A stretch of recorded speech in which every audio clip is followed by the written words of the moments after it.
Tubuh mengalami dua gerakan.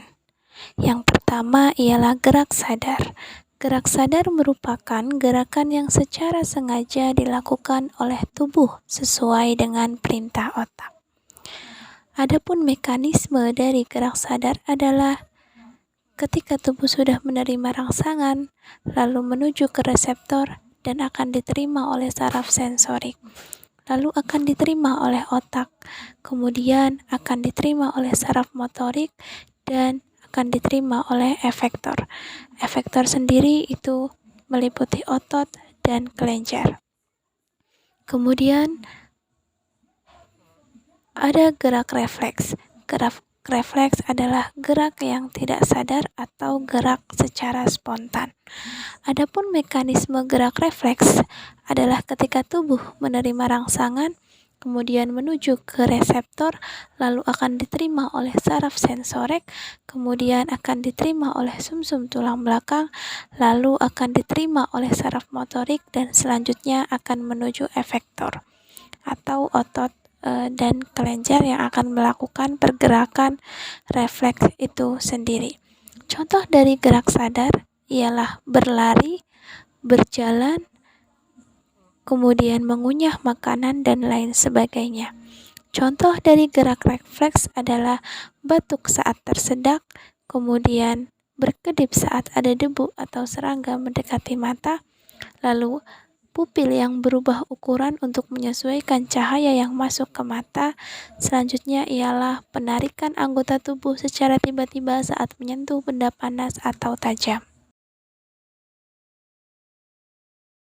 Selanjutnya yaitu sistem gerak pada avertebrata. Pada sistem gerak avertebrata dipengaruhi oleh dua bagian, yaitu yang pertama eksoskeleton dan juga sistem rangka hidrostatik. Eksoskeleton ini merupakan kerangka eksternal yang terdiri pada penanda keras yang berada di permukaan suatu organisme. Eksoskeleton ini dibagi menjadi dua bagian, yaitu body chest dan juga sel. Body chest ini merupakan eksoskeleton yang menutup seluruh permukaan tubuh hewan, sedangkan sel itu merupakan eksoskeleton yang tidak menutupi seluruh bagian hewan atau hanya sebagian yang tertutupi oleh eksoskeleton tadi. Sistem rangka hidrostatik merupakan kerangka yang dibentuk oleh kompartemen berisikan cairan yang berada di dalam tubuh atau yang disebut dengan selom. Sistem hidrostatik ini dapat menyokong tubuh dengan diatur secara spasial, yaitu bagian otot yang mengelilingi rongga sentral yang diisi dengan cairan, sehingga dapat terjadinya proses pergerakan pada organisme. Selanjutnya ada sistem gerak protozoa. Sistem gerak protozoa ini dibedakan menjadi 4. Yang pertama, pseudopodia atau bergerak dengan kaki semu. Kedua, ciliata bergerak dengan rambut-rambut getar yang menutupi seluruh tubuhnya. Ketiga yaitu flagellata bergerak dengan bulu-bulu cambuk. Keempat itu ada sporozoa yang tidak memiliki alat gerak yang khusus. Sistem gerak Porifera. Porifera ini sebagian besar hidupnya bersifat sesil atau menetap pada substrat, dan sebagian lainnya dapat bergerak bergantung pada aliran air secara terus-menerus yang menembus melalui tubuhnya.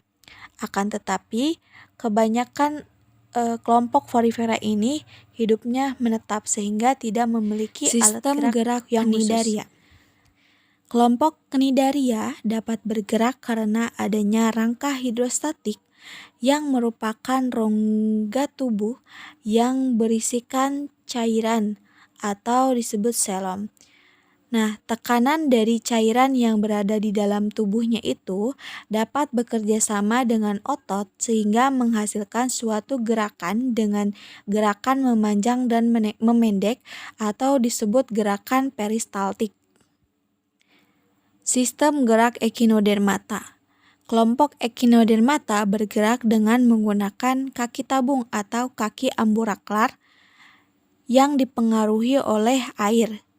Mekanisme gerak echinodermata yaitu air akan masuk ke dalam madreporit, disalurkan melalui saluran batu, saluran cincin, ke saluran radial, ke saluran lateral, dan berakhir di ampula, sehingga akan menghasilkan suatu gerakan untuk berpindah tempat. Sistem gerak Vermes atau kelompok cacing-cacingan.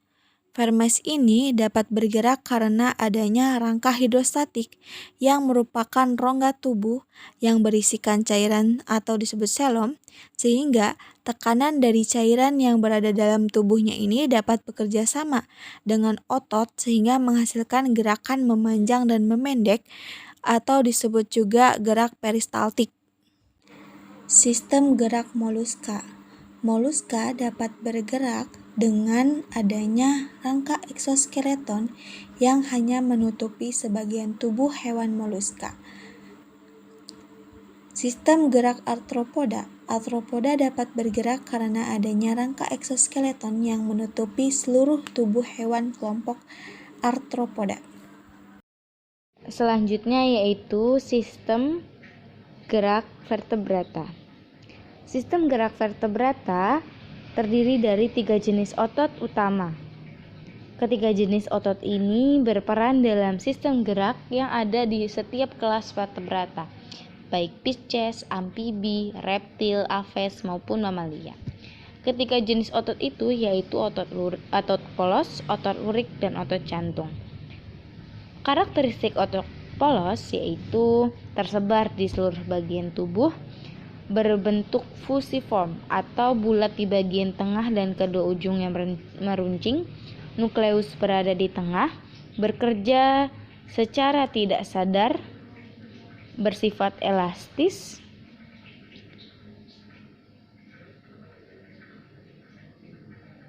dan ketebalannya kurang dari 5 mikrometer. Cara kerja atau mekanisme kerja dari otot polos yaitu otot polos bekerja atau berkontraksi di luar kehendak atau kesadaran. Dengan kata lain, otot polos berkontraksi tidak bergantung pada rangsangan atau stimulus yang menghampiri. Otot polos bekerja secara terus-menerus tanpa adanya stimulus. Namun, gerak otot polos dapat dipicu oleh beberapa faktor seperti hormon, stimulasi saraf, suhu, dan lain-lain. Selanjutnya yaitu otot lurik. Karakteristik otot lurik yaitu memiliki serat-serat yang menampakkan bagian gelap dan bagian terang. Bekerja secara sadar, reaksinya cepat dan tidak teratur, ototnya mudah lelah, memiliki banyak inti yang tersebar di bagian pinggiran sel, melekat pada rangka tubuh seperti kaki, lengan, leher, dada, dan kedua ujung ototnya itu mengecil atau yang biasa disebut dengan tendon. Nah, cara kerja otot lurik ini bekerja ketika saraf di sistem somatik mengirimkan sinyal untuk membuatnya bekerja. Jadi, otot lurik ini bekerja sesuai dengan rangsangan yang ada. Jadi, rangsangan yang ada, rangsangan masuk, kemudian diterima oleh reseptor, kemudian disampaikan ke otak melalui neuron sensorik, kemudian dari neuron sensorik ke saraf otonom. Dari saraf otonom inilah yang akan mengirimkan sinyal ke otot-otot yang bersangkutan, seperti otot-otot rangka, terutama seperti otot bagian tangan, otot bagian kaki untuk berjalan, bagian tangan untuk menggerakkan atau mengambil sesuatu, dan lain-lain.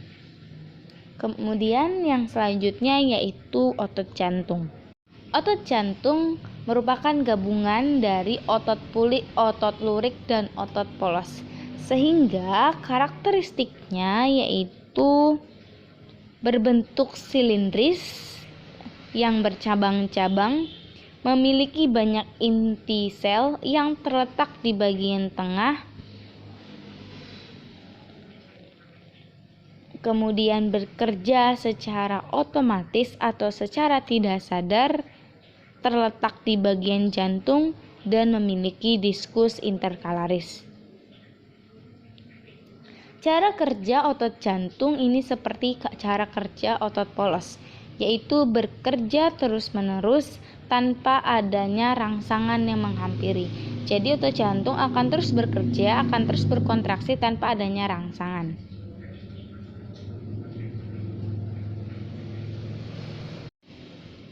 Karena jantung merupakan organ vital dari seluruh organisme, sehingga apabila otot jantung berhenti, maka otomatis detak jantung pun berhenti, sehingga memungkinkan organisme tersebut mati. Selanjutnya ialah sistem gerak Pisces, yaitu koordinasi antara otot myotom dan otot branchiomer. Nah, adapun mekanisme geraknya ialah impuls saraf menuju ke reseptor, kemudian akan diterima oleh sarkomer, lalu akan ada pengikatan dan pelepasan aktin dan miosin, lalu akan direspon dengan gerakan tulang rawan atau tulang belakang, kemudian gerakan sirip dan ekor untuk berenang. Berikutnya ialah sistem gerak amfibi. Ketika amfibi seperti katak atau salamander bergerak, terdapat beberapa otot dan rangka yang berkontraksi untuk menghasilkan gerakan. Adapun otot-ototnya ialah ada otot perut, ketika berkontraksi akan membantu dalam gerakan melingkar dan memutar tubuh. Lalu ada otot kaki yang ketika berkontraksi itu akan menghasilkan gerakan melompat atau berjalan. Kemudian ada otot lidah yang ketika berkontraksi itu akan bergerak dengan cepat untuk menangkap mangsa. Lalu selanjutnya ada otot pernapasan yang ketika berkontraksi itu untuk menggerakkan rongga mulut dan rongga dada untuk bernafas. Sistem gerak pada reptil. Alat gerak reptilia berupa dua pasang tungkai yang memungkinkan reptil dapat berjalan di daratan. Untuk sebagian jenis reptilia seperti ular, alat geraknya berupa otot. Dalam membentuk gerakan quadrupedal, otot-otot yang menempel pada humerus dan femur mesti merotasi tulang-tulang tersebut ke depan dan ke belakang dengan tetap mempertahankan dalam posisi horizontal pada sudut yang tepat. Kemudian otot-otot pada lengkung faringeal yang pertama berlanjut untuk menggerakkan rahang, dan otot-otot pada lengkung faringeal yang kedua menempel pada rangka hyoid. Otot-otot pada sisa lengkung berhubungan dengan faring dan laring. Otot-otot integumen ekstrinsik menyisip pada permukaan bawah dermis dan memungkinkan gerakan bebas bagi kulit. Selanjutnya yaitu sistem gerak pada aves. Seperti yang kita tahu bahwa hewan aves ada yang dominan bergerak dengan terbang, ada pula yang dominan bergerak dengan berjalan. Maka dari itu, sistem gerak pada kelas aves terbagi menjadi dua, mekanisme gerak pada aves terbang dan mekanisme gerak pada aves berjalan. Mekanisme gerak pada aves terbang dipengaruhi oleh dua otot yang berperan, yaitu otot pectoralis mayor dan otot pectoralis minor. Otot pectoralis mayor adalah otot pada bagian dada yang berfungsi untuk menarik sayap ke bawah. Sedangkan otot pectoralis minor adalah otot pada bagian dada yang berfungsi untuk menarik sayap ke atas. Maka dari itu, mekanisme aves terbang yaitu berelaksasinya otot pectoralis mayor dan berkontraksinya otot pectoralis minor, sehingga sayap akan terangkat ke atas. Kemudian otot pectoralis mayor akan berkontraksi dan otot pectoralis minor akan berrelaksasi sehingga sayap akan tertarik ke bawah. Kedua mekanisme tersebut akan terus berulang hingga apes terbang dan sampai ke tempat tujuan. Selanjutnya yaitu mekanisme pada apes yang berjalan. Pada apes yang berjalan, otot yang berperan yaitu otot pada bagian femur. Otot pada bagian femurnya ini terbagi menjadi dua, yaitu otot bagian femur depan dan otot femur bagian belakang. Nah, kontraksinya atau mekanismenya yaitu otot femur bagian belakang berkontraksi dan otot femur bagian depan itu berrelaksasi sehingga apes dapat mengangkat kakinya. Selanjutnya yaitu otot bagian femur belakang berrelaksasi dan otot femur bagian depan berkontraksi sehingga kedua mekanisme ini membuat apes dapat berjalan. Selanjutnya yaitu sistem gerak pada mamalia. Sistem gerak mamalia seperti kucing, kuda, singa, ataupun mamalia lain yang hidup di darat umumnya bergerak dengan menggunakan 3 jenis otot, yaitu otot bagian ekstremitas anterior, otot bagian ekstremitas posterior, dan otot bagian dada. Nah, otot bagian ekstremitas anterior ini berfungsi untuk menyeimbangkan gerakan dan pusat kemudi. Jadi ketika mamalia ini sedang berlari atau berjalan, yang menentukan arah ke kanan ke kiri memutarnya itu adalah otot bagian ekstremitas anteriornya. Dan ketika menyeimbangkan seperti ketika berlari terus tubuhnya sedikit miring, itu yang menyeimbangkan adalah otot bagian ekstremitas anteriornya. Selanjutnya yaitu otot bagian ekstremitas posterior. Nah, otot bagian ekstremitas posterior ini berfungsi untuk mempercepat gerakan atau memacu gerakan.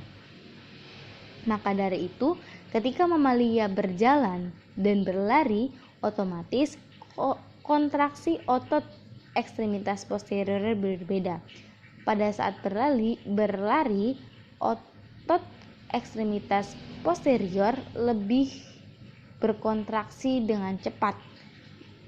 Sedangkan pada saat berjalan, otot ekstremitas posterior ini berkontraksi tidak terlalu cepat atau cenderung lebih lama.